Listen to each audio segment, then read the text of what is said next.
Hello అందరికీ, welcome back to Paddu's చిట్టి వంటలు. ఈరోజు మన ఛానల్లో స్పెషల్ వచ్చేసి తోటకూర విత్ రొయ్యలు. అదేనండి, ప్రాన్స్. యాక్చువల్లీ తోటకూర విత్ ప్రాన్స్ చేస్తారని నాకు తెలీదు, బట్ ఎందుకో నాకు చేయాలనిపించింది. సర్లే, ఎవరైనా చేసి ఉంటారా ఇంతకుముందు అని యూట్యూబ్లో కొంచెం సెర్చ్ చేసి చూస్తే ఒక 1 or 2 వీడియోస్ కనిపించాయి. అది చూసి నేను కూడా నా స్టైల్లో చేశాను అనమాట. ఫస్ట్ అయితే తోటకూరని మంచిగా వాష్ చేసుకొని పెట్టుకున్నాను, ఒక 2-3 టైమ్స్ మట్టి అంతా పోయేదాకా.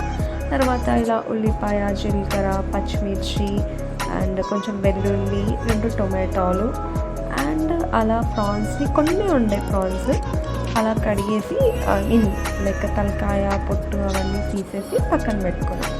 తర్వాత ఒక జార్లో మిర్చిని అంతా తీసుకొని చించేసుకొని వేసుకొని జీలకర్ర వేసుకొని మిక్సీ పట్టుకోవాలి కచ్చాపచ్చాగా. మళ్ళీ అందులోని వెల్లుల్లి వేసుకొని మళ్ళీ కచ్చాపచ్చాగా పట్టుకొని పెట్టుకోవాలి. తర్వాత ఒక 2 టొమాటోస్ తీసుకున్నా నేనైతే, మిడిల్ సైజు. అవి కోసి పక్కన పెట్టుకొని ఉల్లిపాయ కూడా ఒక పెద్ద సైజు ఉల్లిపాయ తీసుకొని అది కూడా కట్ చేసుకొని పక్కన పెట్టేసుకున్నాను. తర్వాత ప్రాన్స్ పచ్చివాసన పోవాలని చెప్పేసి నేనైతే కొంచెం వేడి వాటర్ వేసుకొని ఒక 5 minutes అలా పక్కన పెట్టేసుకున్నాను. అంటే నాకు ఆ రొయ్యల స్మెల్ వస్తుంటే తినబుద్ధి కాదు, సో ఆ స్మెల్ పోవాలని చెప్పేసి అలా ఒక 5 minutes వేడి వాటర్ వేసి పక్కన పెట్టుకున్నాను. ఇప్పుడైతే ఒక కడాయి తీసుకొని అందులో ఒకటి 2 స్పూన్స్ ఆఫ్ ఆయిల్ వేసుకొని, ఆయిల్ హీట్ అయిన తర్వాత ఒక స్పూన్ ఆఫ్ జీలకర్ర కొంచెం చిటపట అన్న తర్వాత అందులో ఉల్లిపాయ వేసుకొని ఫ్రై చేసుకున్నాను.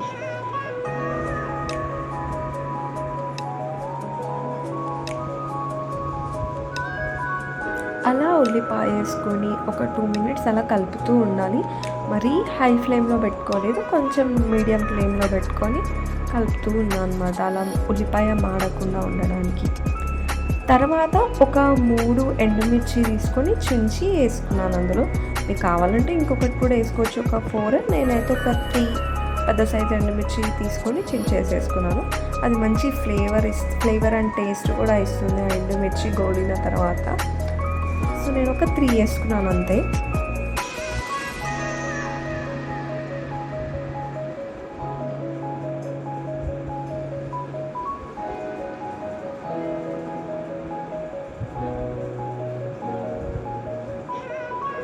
సో ఇలా మంచిగా మగ్గిన తర్వాత ఉల్లిపాయలు ఫస్ట్గా మనము మిర్చి ఇంకా జీలకర్ర ఇంకా వెల్లుల్లి కచ్చాపచ్చాగా పట్టి పెట్టుకున్నాం కదా, ఆ పేస్ట్ కూడా వేసుకొని లైట్గా ఫ్రై చేసుకోవాలి ఒక 2 minutes.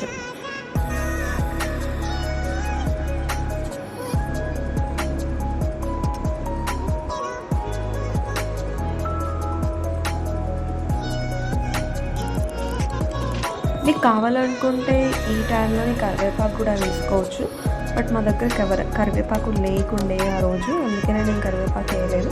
బట్ మీరు ఉంటే కరివేపాకు కూడా వేసుకోవచ్చు ఇదే టైంలో.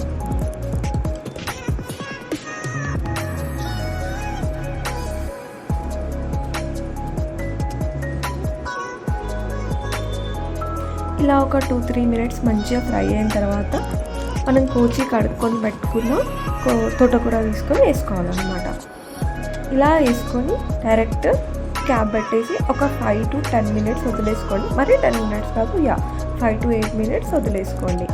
ఈ లోపల మనం ముందుగా వేడి వాటర్లో వేసుకొని పెట్టుకున్న రొయ్యల్ని తీసి మళ్ళీ ఒకసారి చల్లటి వాటర్ వేసి కడిగి పక్కన పెట్టుకున్నాం. చూడండి, తోటకూర అయితే లైట్గా వాటర్ రావడం స్టార్ట్ అయింది. ఇలా ఒకసారి మొత్తం కింద నుంచి మీదికి కలుపుకొని పెట్టేసుకోండి. మళ్ళీ ఆ కింద ఉన్నదంతా వెల్లుల్లి మాడకుండా ఉండడానికి ఇలా మొత్తం ఒకసారి మిక్స్ చేసుకొని కొంచెం పసుపు యాడ్ చేసుకోండి.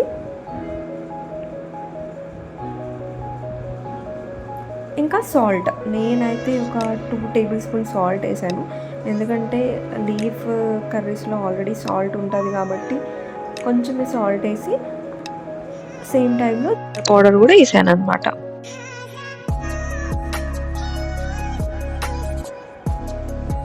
ఇలా ధనియా పౌడర్ వేసుకొని మళ్ళీ ఒకసారి మొత్తం కలుపుకొని పెట్టుకోవాలి.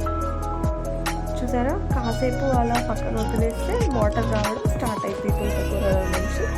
ఇదే టైంలో మనం కట్ చేసి పెట్టుకున్న టొమాటో కూడా వేసేసుకున్నాం. తోటకూర అంతా సైడ్ కానీ టొమాటో వేసేసి మళ్ళీ తోటకూర అంతా దాని మీద కప్పేసి పెట్టాను.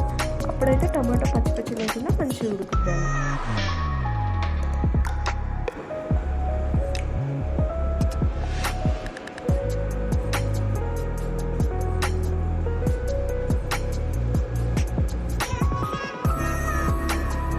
ఇలా మొత్తం అంతా కలిపేసుకొని మళ్ళీ ఒక 5 మినిట్స్ క్యాప్ పెట్టేసుకొని వదిలేసుకోవాలి.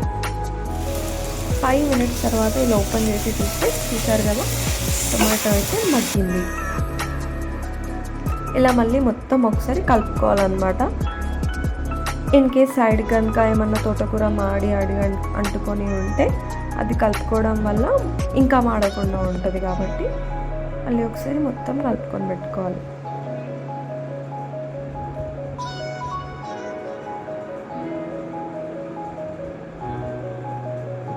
ఇప్పుడు ఇందులో చిల్లీ పౌడర్ కూడా యాడ్ చేస్తున్నాను నేను.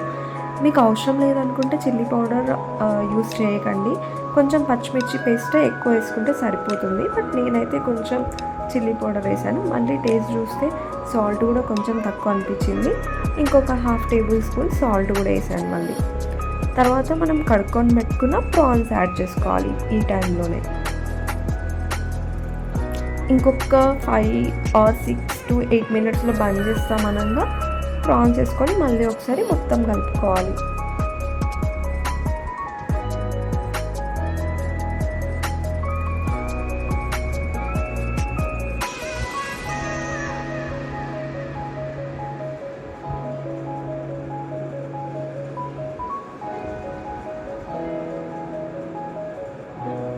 ఇలా ఒకసారి మొత్తం కలుపుకొని మళ్ళీ ఒక 2 మినిట్స్ క్యాప్ పెట్టేసుకోవాలి.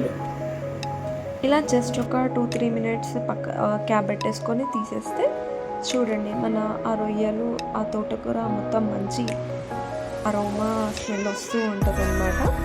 ఇలా ఒకసారి ఫైనల్గా మొత్తం కలిపేసుకుంటే తోటకూర విత్ రొయ్యలు ready. If you like this video please like, share, subscribe for more videos. Thank you for watching.